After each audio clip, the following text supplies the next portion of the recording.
Hello and welcome back to another episode from your cyber babysitter, Crayola Coaster. Today we'll be reading from Dr. Seuss's How the Grinch Lost Christmas, a sequel to How the Grinch Stole Christmas.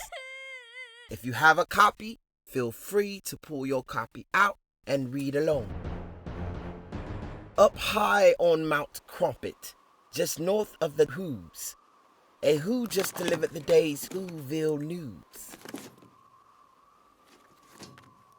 The cave on Mount Crumpet was home to the Grinch, who sprung from his cave just enough plus 1 inch to stare down at Whoville from high up above it. Tomorrow was Christmas, and speaking there of it, my heart, grinned the Grinch, has grown to quite love it. The Grinch had been patiently waiting all year to celebrate Christmas and bring the Who's cheer, and to show every Who he was different now. I've changed, thought the Grinch, and I'll prove it, but how? While eating his breakfast of Who hash on rye, the newspaper there in the chair caught his eye. A contest in Whoville, tomorrow at 3, to see who can make the most Christmassy tree. Then he got an idea, a crafty idea. The Grinch got an awfully crafty idea. He laughed in his throat. I know just what to do. Then the Grinch grabbed a pencil and drew. With the plan in his hand, the Grinch hiked to Whowood, where he found the most Christmassy tree that he could. And he chopped at the tree with his tree-chopping axe, till the tree he was chopping fell down next to Max. Then they hiked their way home with the tree on their backs. Our sailor has all of the things we will use to start decorating our tree for the Who's. Grab ribbons, he shouted.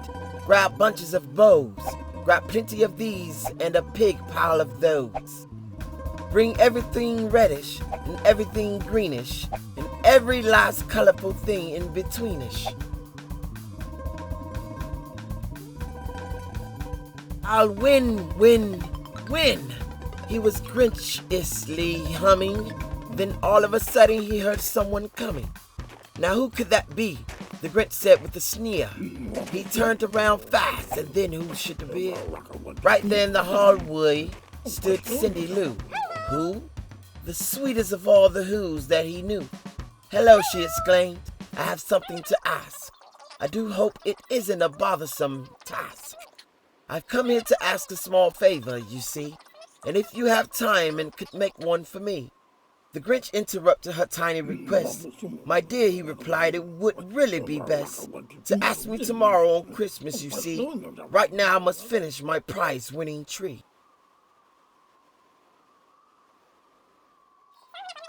Perhaps I can help you, sweet Cindy Lou said, but the Grinch simply patted the Who on her head. Then he shooed her outside and replied, don't be silly. Do run along home now before it gets chilly. Throughout the whole day and late into the night, he worked on that tree till that tree was just right. I've done it, he shouted.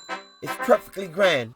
I hope that it shows every Who in the land what wonderful Christmassy spirit I found.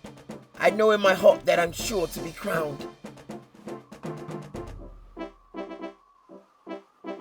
At 1:15 dawn, with the sun rising fast, the Who's were awake. It was Christmas at last. The bells around Whoville were ringing and dinging. The Who's down in Whoville were merrily singing. The Grinch ran outside and cried, Christmas is here, at the sound of that ringing and sing-along cheer. And when the time came for the Grinch to depart, he loaded the sleigh and took off like a dart, sledding down to the Whoville town square.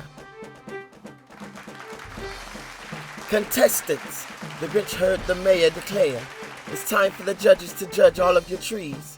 The rest of you Who's have a seat if you please. Then the trees were lined up from the tallest to smallest. The Grinch's tall tree was the tallest of allest. And down at the end to the far, far right was Cindy Lou, whose with its much smaller height. When the mayor announced who had taken third place, the Grinch felt his Christmas-filled heart start to race. And now the mayor said, without further ado, the lucky contestant who placed number 2 lives high on Mount Crumpet. We're thrilled that he's here. The Grinch wins the second place trophy this year.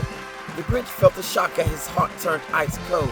He felt it start shrinking, and so it is told that there in the square all the Who's were near it, are certain they saw it, and sure they could hear it.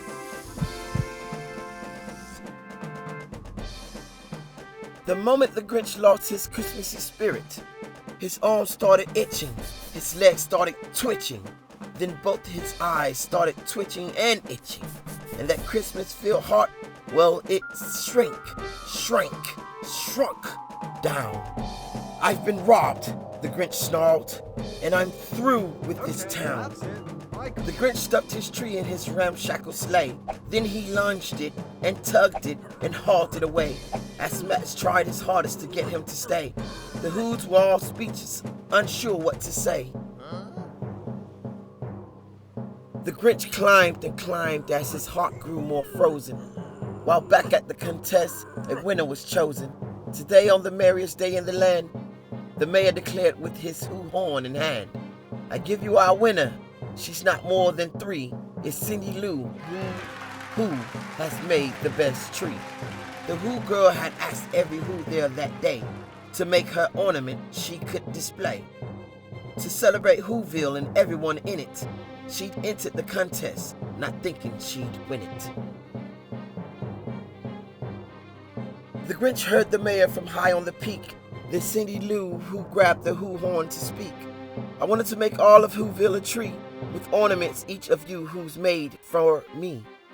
But there is one ornament missing, you see. The whole town of Whoville was there on each limb, except for the Grinch. So she called out to him, now please, Mr. Grinch, I saved you a spot. You're someone who whoos like an awful lot. This tree is for Whoville. You're part of it too. I hope you can hear me, said Cindy Lou Who. Cindy Lou's voice stopped the Grinch in his tracks. He looked down at Whoville, then looked down at Max. I thought, the Grinch puzzled, a prize-winning tree would prove to the Who's what today means to me, and show them for certain I truly belong. But perhaps I was wrong, and belonged all along, and maybe, just maybe, we all win instead, by being together at Christmas, he said. And there on Mount Crumpet, if you had been near it, you would have been able to see it and hear it. The moment his heart grew a few sizes more, to more than his heart had grown ever before.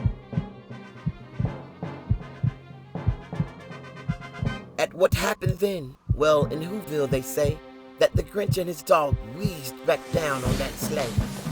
And the Grinch placed his ornament on the small tree. Then he lifted it high so the whole town could see.